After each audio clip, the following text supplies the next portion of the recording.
Good morning प्यारे विद्यार्थियों। कल अपन जेनेटिक्स की बात कर रहे थे और जेनेटिक्स से रिलेटेड कुछ टेक्निकल टर्म्स की बात कर रहे थे। उन टर्म्स में सबसे पहले आपके पास शब्द आया था जीन, जीन के पश्चात दूसरा शब्द आया था युग्म विकल्पी,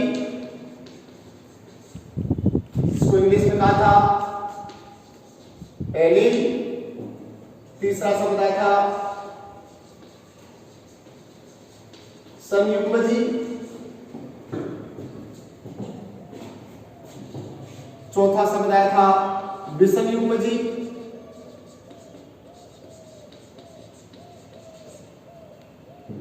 पांचवा शब्द आया था जनक, छठा शब्द आया था F1 जनरेशन, सातवां शब्द आया था F2 जनरेशन। अब मेंडल ने कहा कि प्रत्येक लक्षण का नियंत्रण एक जीन युग्म द्वारा होता है या कारक के युग्म द्वारा होता है। जीन शब्द का अर्थ क्या था? तो किसी लक्षण को नियंत्रण करने वाले या गुणसूत्रीय डीएनए का के नाइट्रोजन बेस का वह क्रम जो प्रोटीन सिंथेसिस करता है उसे अपन क्या कहते हैं? जीन कहते हैं। अब जीन की कई प्रकार से परिभाषित किया गया है। तो जीन शब्द का यहाँ जेनेटिक्स के संदर्भ में क्या होने वाला? गुणसूत्रीय डीएनए के नाइट्रोजन बेस का वह क्रम जो प्रोटीन के माध्यम से लक्षणों का नियंत्रण करता है उसे जीन कहते हैं। मेंडल कहता है कि एक जीन एक लक्षण का नियंत्रण न करके एक जीन युग्म द्वारा अर्थात जीन के जोड़े द्वारा लक्षणों का नियंत्रण होता है। अब ये जीन युग्म है, ये पाया जाता कहां?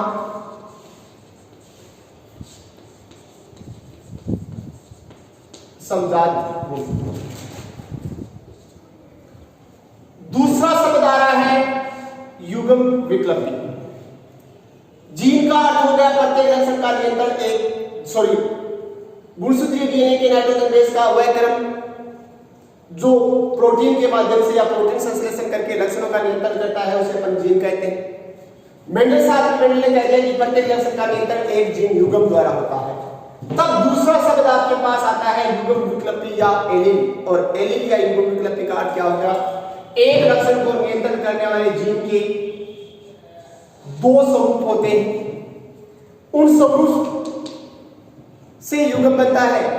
तो एक लक्षण को नियंत्रण करने वाले जीन युग्म के दोनों स्वरूप आपस में क्या कराते हैं? युग्म विकल्पी। क्या कराते हैं? युग्म विकल्पी। युग्म विकल्पी का क्या होगा? एक लक्षण को नियंत्रण करने वाले जीन के जो स्वरूप बनते हैं, दो स्वरूप बनते हैं या दोनों एक समान हो सकते हैं, तो उस जीन के दोनों स्वरूप को आपस में क्या कहते हैं? एलील या युग्म विकल्पी। अब तीसरा शब्द आया है अपने पास संयुग्मजी। और संयुग्मजी शब्द का अर्थ क्या है? किसी लक्षण को नियंत्रण करने वाले युग्म विकल्पी के दोनों जीन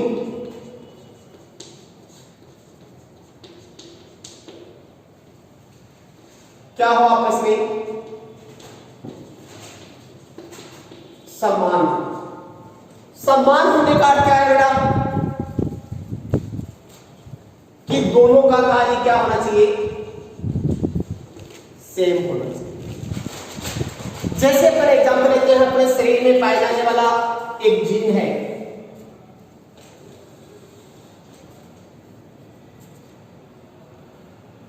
वो मान लो कि अपने 11वें जोड़ी गुणसूत्र पर है और उसकी नाइट्रोजन बेस का क्रम है TGCA।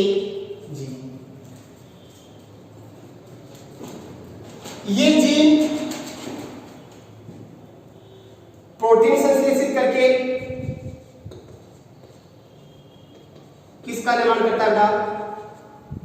एंजाइम का निर्माण करता है। और ये एंजाइम किसका निर्माण करता है? ग्रोथ हार्मोन का निर्माण करता है। ग्रोथ हार्मोन बनने के कारण लक्षण कैसा उत्पन्न होगा बेटा? लंबापन। अब मेंडल के अनुसार प्रत्येक लक्षण का नियंत्रण एक जीन युग्म द्वारा होता है। ये एक जीन हो गया बेटा, और उसके संघात गुणसूत्र पर ये भी क्या हो गया? जीन।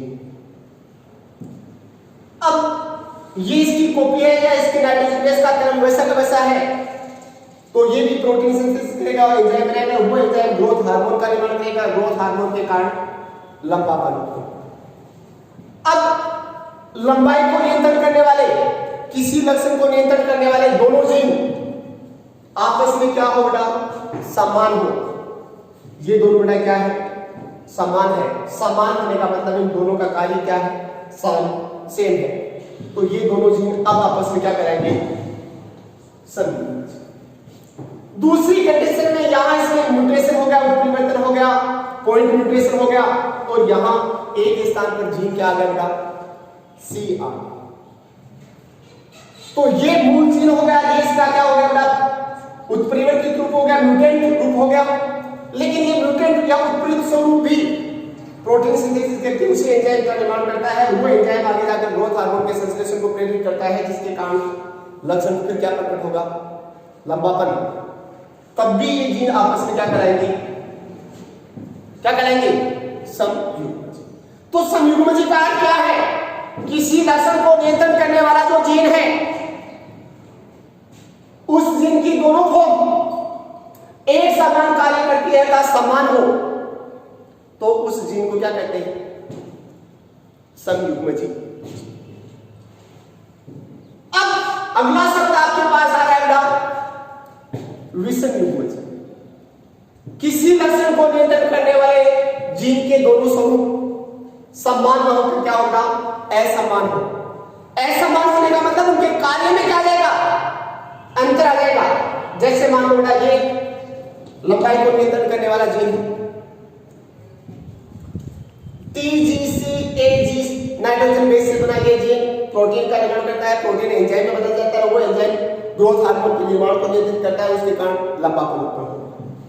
दूसरा उसको नियंत्रित करने वाला स्वरूप है वो उत्परिवर्तित स्वरूप है, और इस उत्परिवर्तित स्वरूप में एक स्थान पर इसमें कौन सा नाइट्रोजन बेस आ गया? पॉइंट म्यूटेशन के कारण सी नाइट्रोजन बेस आ गया।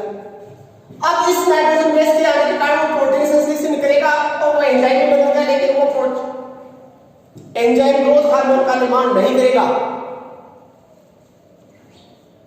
जिसके कारण वो लक्षण किसका नियंत्रण न करके बेटा? लंबापन का नियंत्रण न करके किसका नियंत्रण करना शुरू कर देगा? बौनापन के लिए जिम्मेदार हो जाएगा। तब इस कंडीशन में ये जीन क्या करेगा? विषम युग्मज। तो विषम युग्मज का अर्थ क्या है? किसी लक्षण को नियंत्रण करने वाले जीन के दोनों स्वरूप समान न होकर असमान हो। असमान का मतलब दोनों का कार्य समान नहीं हो, तो इस घटना को अपन क्या कहते हैं? विषम युग्मज। क्या कहते हैं बेटा? विषम युग्मज। अगला शब्द है जनक।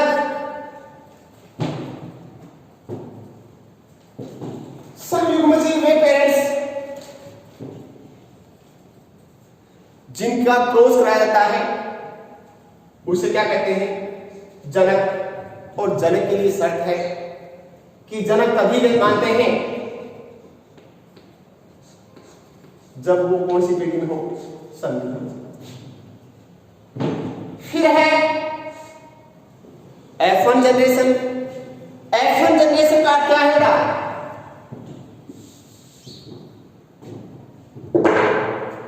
तो F1 जनरेशन का अर्थ है विप्रियासी स्वरूप वाले।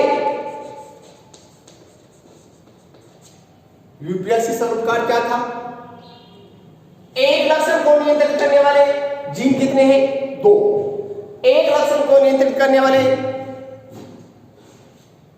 जीन के दोनों स्वरूप जब विपरीत स्वरूपों को प्रकट करते हैं तो ऐसे स्वरूप क्या कहते हैं? विप्रियासी स्वरूप। तो F1 जनरेशन का क्या हो गया? विप्रियासी स्वरूप वाले जनकों के बीच विप्रियासी स्वरूप वाले जनकों के बीच, लेकिन विप्रियासी स्वरूप वाले जनक कैसे होने चाहिए? बेटा? समयुग्मजीव। तो F1 पीढ़ी कार्ड क्या है? समयुग्मजीव विप्राशीय समूह वाले जनकों के बीच क्रॉस कराते हैं, तो क्रॉस कराने पर जो पीढ़ी प्राप्त होती है उस पीढ़ी को क्या कहते हैं? F1 पीढ़ी।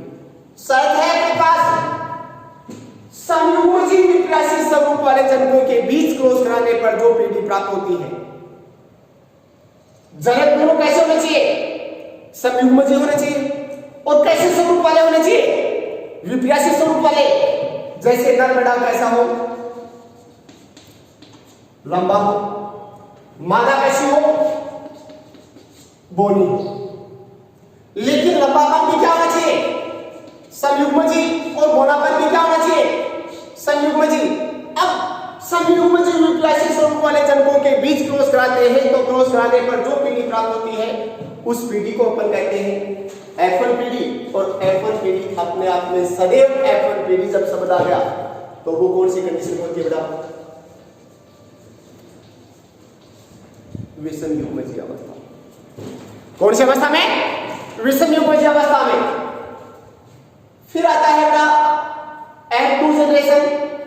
जो आपके पास विषमयुग्मजीय F1 पीढ़ी प्राप्त हुई है उसका F1 के साथ ही क्या करा दे? क्रॉस करा दे। तो F1 का F1 के साथ क्रॉस कराने पर जो पीढ़ी प्राप्त होती है उसे क्या कहते हो? F2 पीढ़ी कहते हैं। उसे F2 पीढ़ी कहते हैं। अगला शब्द है बेटा टेक्निकल टर्म्स में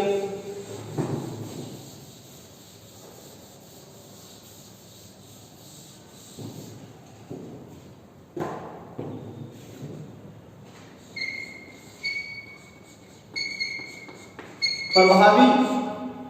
और नौवां शब्द है क्या?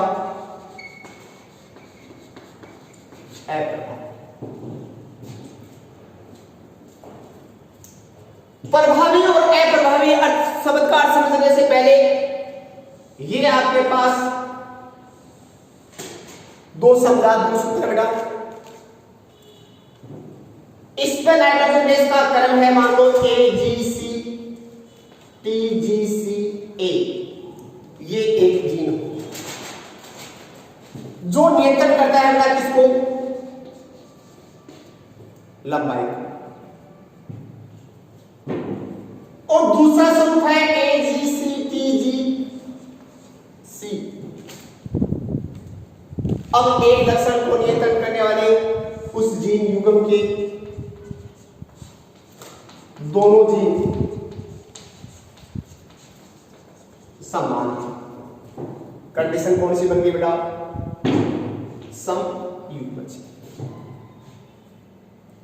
कौन सी बन गई? समयुग्मजीय बन गई। अब ये जीन उसी उदाहरण को अपन लेते हैं। प्रोटीन सिंथेसिस के लिए जीन किसका निर्माण करेगा? एक एंजाइम का। ये एंजाइम ग्रोथ हार्मोन का निर्माण करेगा और उसके कारण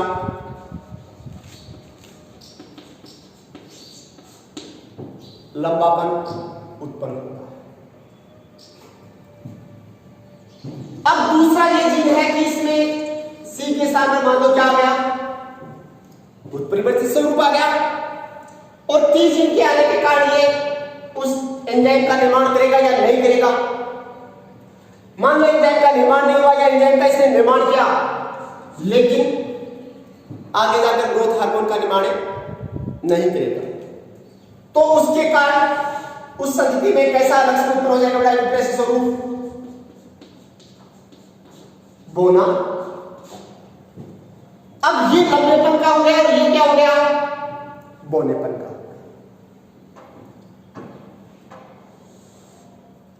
AGCTGC। तो लंबेपन को नियंत्रित करने वाले जीन की ये कौन सी अवस्था होगी बेटा?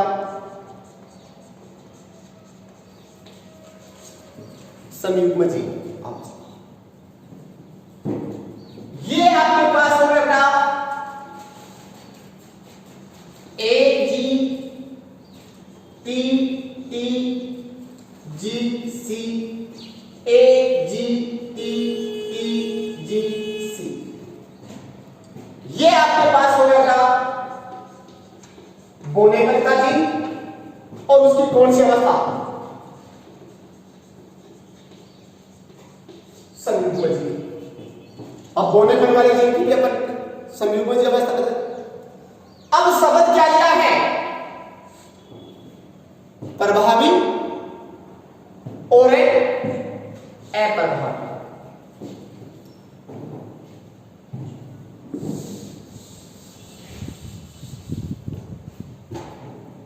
ये संयुग्म जीन लंबा है और ये संयुग्म जीन बोला है। तो आपने बेटा किसके बीच, विप्रासी स्वरूप वाले संयुग्मजी जनकों के बीच क्या करा दिया, क्रॉस करा दिया। क्रॉस कराने पर पहले क्या बनेंगे, अर्थिक विभाजन होगा, युग्मक बनेंगे। तो ये मान लो कि आपने संयुग्मजी लंबा है वो न लिया है और संयुग्मजी बोना है उसे आपने क्या बना दिया है, मादा। अब इसका युग्मक क्या बनेगा, युग्मक बनते समय गुणसूत्र आदि हो जाते हैं, गुणसूत्र आदि होंगे तो जीन भी आधा होगा। तो युग्मक में क्या पहुंचेगा, ए जी सी टी जी सी।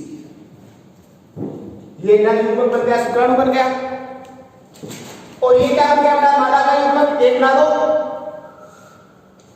ए जी टी टी जी सी। इन दोनों के बीच अपन ने क्या कर दिया, क्रॉस कराया। तो जाइगोट जाइगोट से संधि बनेगी, उसमें क्या है बेटा, ये जीन आगे एक नर से आ गया और एक मादा से।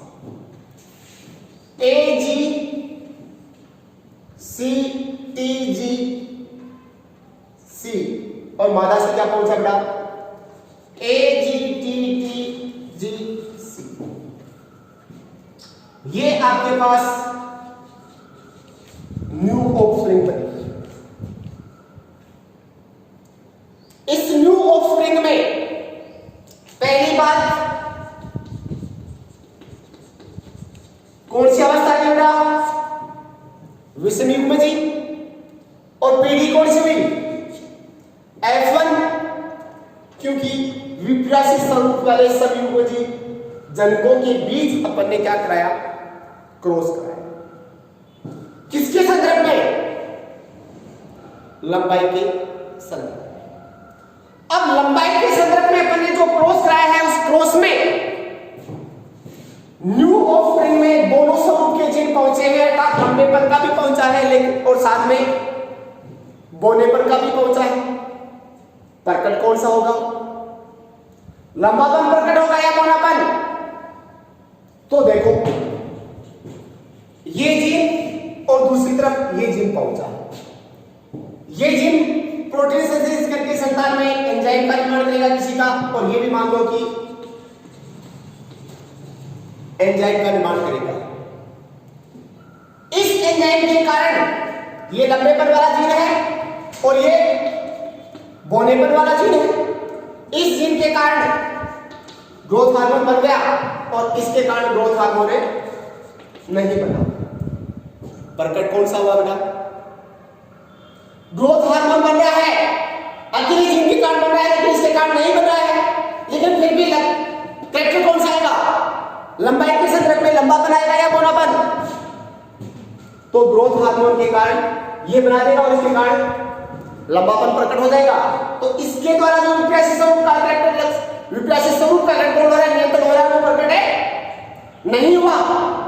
तो जो प्रकट हो रहा है वो तो हो गया प्रभावी स्वरूप, और जो प्रकट नहीं हो रहा है वो हो गया अप्रभावी स्वरूप। अर्थात अपन यूं कह सकते हैं विप्रासी स्वरूप वाले जनकों के बीच क्रॉस कराने पर F1 बीटी की विषम युग्मजीय अवस्था में दोनों स्वरूप के जीन उपस्थित होने के बावजूद भी एक स्वरूप अपने आप को प्रकट करता है और दूसरा स्वरूप अपने आप को प्रकट नहीं कर पाता है। एक स्वरूप प्रकट करता है और दूसरा स्वरूप पहले स्वरूप के कारण अपने आप को प्रकट नहीं कर पाता है। जो प्रकट करता है उसे प्रभावी स्वरूप, और जो प्रकट नहीं करता है उसे क्या कहते हैं, अप्रभावी स्वरूप। अब लंबापन कहां प्रकट हो रहा है, तो ये प्रभावी स्वरूप हो गया। गोलापन विषम युग्मजीय अवस्था में लंबेपन के कारण प्रकट नहीं हो रहा है, तो इसे अपन ने क्या कर दिया बेटा, अप्रभावी स्वरूप। अब अपन ने इसमें डायग्राम के अंदर जीन को दर्शाया है नाइट्रोजन बेस युक्त। अब जीन को नाइट्रोजन बेस युक्त में दर्शाकर सुविधा की दृष्टि से इसे अपन ने क्या कर दिया बेटा, एक अक्षर के द्वारा दर्शाते हैं। अब प्रभावी स्वरूप को अक्षर कहते हैं अपन अंग्रेजी का कैपिटल लेटर, और अप्रभावी स्वरूप को देते हैं अंग्रेजी का उसी एबीसीडी का स्मॉल लेटर। देखो जैसे लंबाई के दो स्वरूप हुए, एक लंबापन और एक है बोलापन। लंबाई को किसमें कहते हैं, टोल, और टोल से पहले समझ अक्सर निकाले का कैपिटल सॉरी टी, तो लंबापन के लिए कैपिटल टी और बोलेपन के लिए स्मॉल है।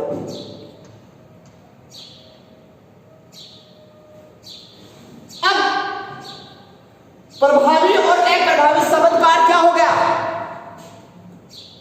तो जब विप्रासी स्वरूप वाले संयुग्मजीय जनकों के बीच क्रॉस कराया जाता है तो F1 पीढ़ी प्राप्त होगी। उस F1 पीढ़ी में विषम युग्मजीय F1 पीढ़ी में जो स्वरूप अपने आप को प्रकट करता है उसे प्रभावी स्वरूप, और जो स्वरूप अपने आप को प्रकट नहीं करता है प्रभावी स्वरूप की उपस्थिति के कारण उसे अप्रभावी स्वरूप। प्रभावी स्वरूप को अंग्रेजी के कैपिटल लेटर से और अप्रभावी स्वरूप को अंग्रेजी के स्मॉल लेटर से प्रदर्शित करते हैं।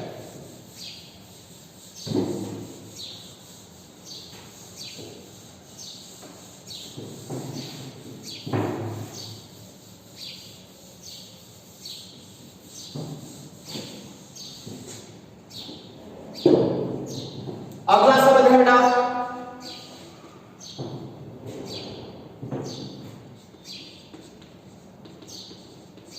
लक्षण प्रारूप या फिनोटाइप, और इसके पैरेलल शब्द आता है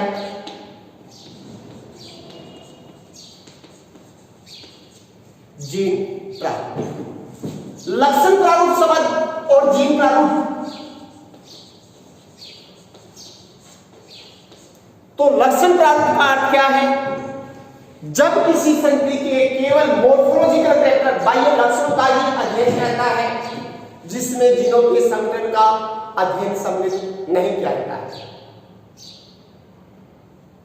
तो उसे लक्षण प्रारूप। और जीन प्रारूप का अर्थ क्या है, जब किसी संतति के बाह्य लक्षणों के साथ साथ उस संतति के जीनों के संगठन का भी अध्ययन करता है तो उसे क्या कहते हैं, जीन प्रारूप। जैसे एग्जाम्पल लेते हैं, लंबाई को नियंत्रण करने वाला जीन है कैपिटल टी, और इसकी विप्रासी स्वरूप है बेटा स्मॉल टी, अर्थात ये प्रभावी और ये अप्रभावी। अब मान लो किसी संतति में ये कंडीशन पहुंचती है,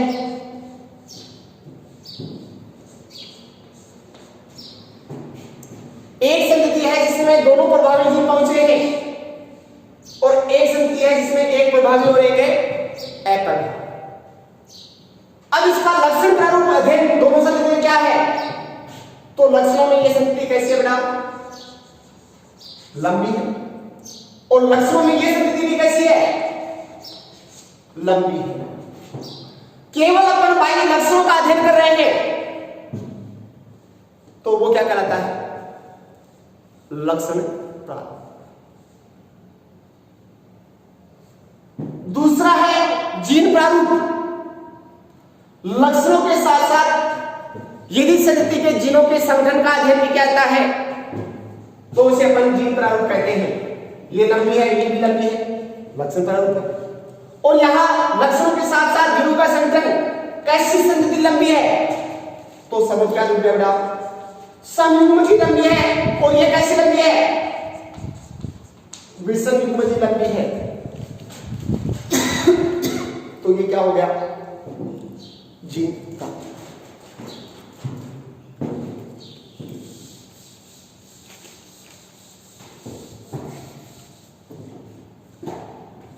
टेक्निकल टर्म्स आता है अगला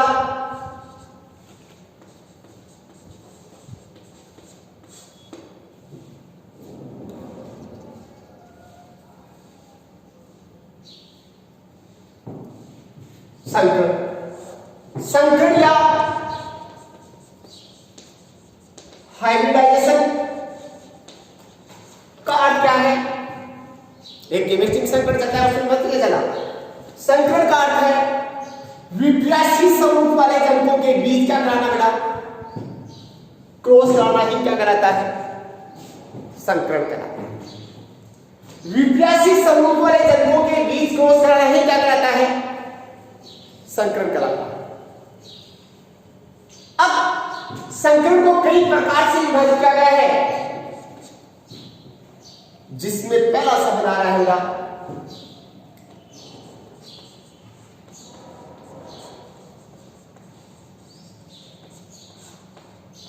एकल संकरण।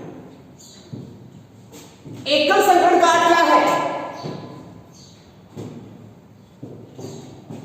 तो एक लक्षण की वंशानुगति का अध्ययन कराने के लिए,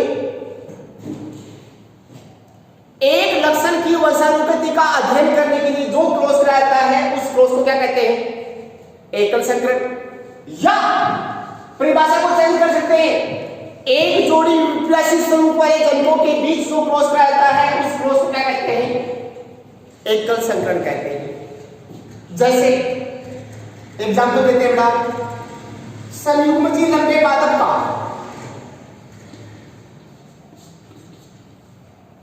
संयुग्मजी बोने पादप के साथ जो क्रॉस कराता है उस क्रॉस को एकल संकरण कहते हैं। क्योंकि यहां लक्षण अपन ने क्या किया है? सिर्फ एक लक्षण क्या है? लंबाई। क्योंकि लंबापन और बोनापन तो एक ही लक्षण की दो क्या है? विप्यासी स्वरूप है। तो एकल संकरण का क्या हो गया? एक लक्षण की वंशानुगति का अध्ययन करने के लिए जो क्रॉस रहता है या एक जोड़ी विप्यासी स्वरूप वाले जनकों के बीच जो क्रॉस कराता है उस क्रॉस को क्या कहते हैं? एकल संकरण कहते हैं। जैसे एग्जांपल अपन ने कहा, संयुग्मजी लंबे पादप का संयुग्मजी बोने पादप के साथ जो क्रॉस कराते हैं उस क्रॉस को क्या कहते हैं? एकल संकरण कहते हैं। दूसरा है क्या?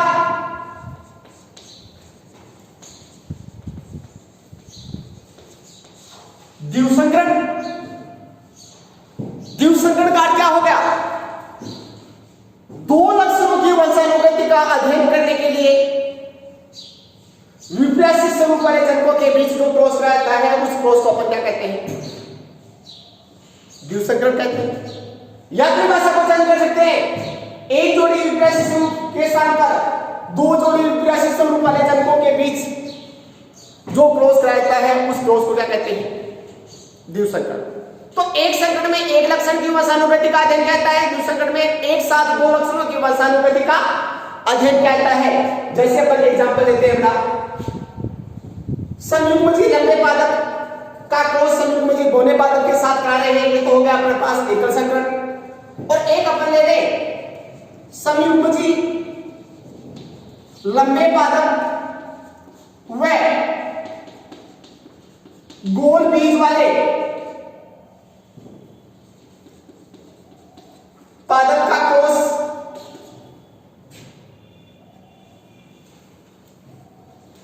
संयुग्मजी बोने में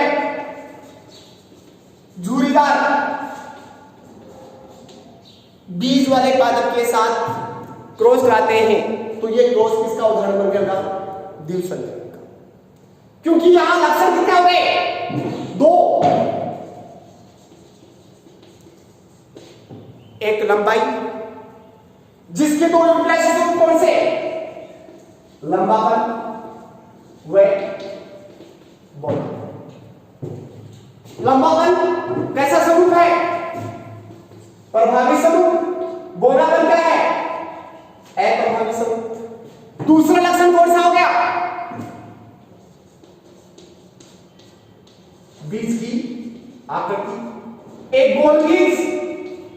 एक जुड़ीदार बीज। अब बीज की आकृति में गोल बीज की आकृति कैसा स्वरूप है बेटा? प्रभावी स्वरूप। ये क्या है? अप्रभावी स्वरूप। अब प्रभावी स्वरूप और अप्रभावी स्वरूप को आपको याद रखना पड़ेगा बेटा कि कौन से लक्षण के संदर्भ में कौन सा लक्षण स्वरूप प्रभावी है और कौन सा अप्रभावी। ऐसा संकरण क्या करेगा बेटा? द्विसंकरण। फिर इसके स्थान पर अपन ले सकते हैं बेटा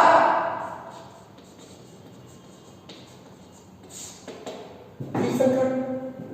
त्रिसंकरण का क्या हो गया?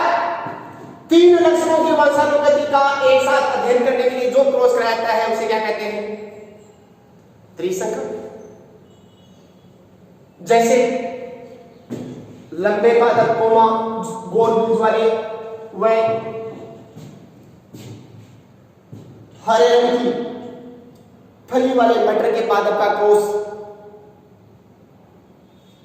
बोने झुर्रीदार व चपटी फली वाले मटर के पादप के साथ क्रॉस कराते हैं तो वे किसका उदाहरण हो गया बेटा? त्रिसंकरण का उदाहरण। यहां तीसरा कैरेक्टर क्या आ गया? फली का आकार, इसके लिए दो स्वरूप होंगे, एक फुली हुई फली और एक चपटी फली। तो इस प्रकार अपन बहुसंकरण भी ला सकते हैं। बहुसंकरण का क्या हो गया? तीन से अधिक लक्षणों की वंशानुगति का अध्ययन करने के लिए जो क्रॉस कराता है उसे क्या कहते हैं बेटा? बहुसंकरण। इसके साथ संकरण में दो शब्द और आते हैं बेटा। एक बैकक्रॉस। बैकक्रॉस का अर्थ क्या है? जब F1 जब भी आपके साथ शब्द आता है तो वो सदैव ध्यान रखना बेटा किस अवस्था में होगी? विषम युग्मजी अवस्था।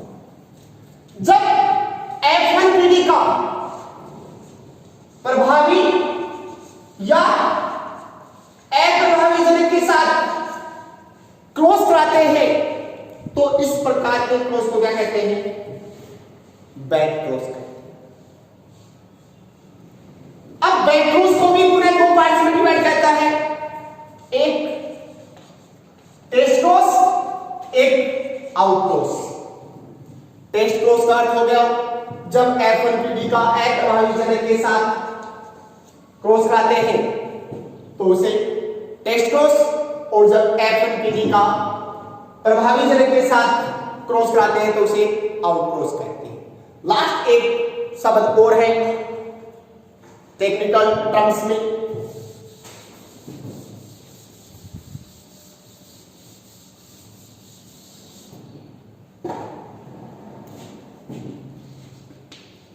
बहुयुग्म विप्लवी, या इंग्लिश में कहते हैं multiple allele.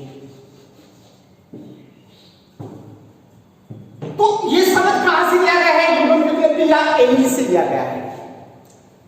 According to Mendel प्रत्येक लक्षण का नियंत्रण एक जीन युग्म द्वारा होता है और उस जीन युग्म के दोनों स्वरूप आपस में क्या कहलाते हैं? एलील या युग्म विप्लवी कहलाते हैं। अब मेंडल के बाद जब जेनेटिक्स की और खोज हो गई तो वैज्ञानिकों ने पाया कि किसी लक्षण को नियंत्रण करने वाला जो जीन है उस जीन के यदि दो से भी अधिक स्वरूप हो तब ऐसे जीन को क्या कहते हैं बेटा? मल्टीपल एलील जीन या बहुयुग्म विप्लवी जीन कहते हैं। जैसे एग्जांपल मानव ब्लड ग्रुप का निर्धारण करने वाला जीन है कौन सा बेटा? आई। अब मेंडल के अकॉर्डिंग तो इसके दो ही स्वरूप होने चाहिए, एक प्रभावी और एक अप्रभावी। लेकिन ब्लड ग्रुप का निर्धारण करने वाला जीन जो आई है उसके तीन स्वरूप पाते हैं, एक आई ए, एक आई डी और एक आई जी। अब इस कंडीशन में एक ही जीन का एक लक्षण का नियंत्रण करने वाला जो जीन है उसके दो से अधिक स्वरूप हो गए। दो से अधिक स्वरूप होते ही इस घटना को क्या कहते हैं?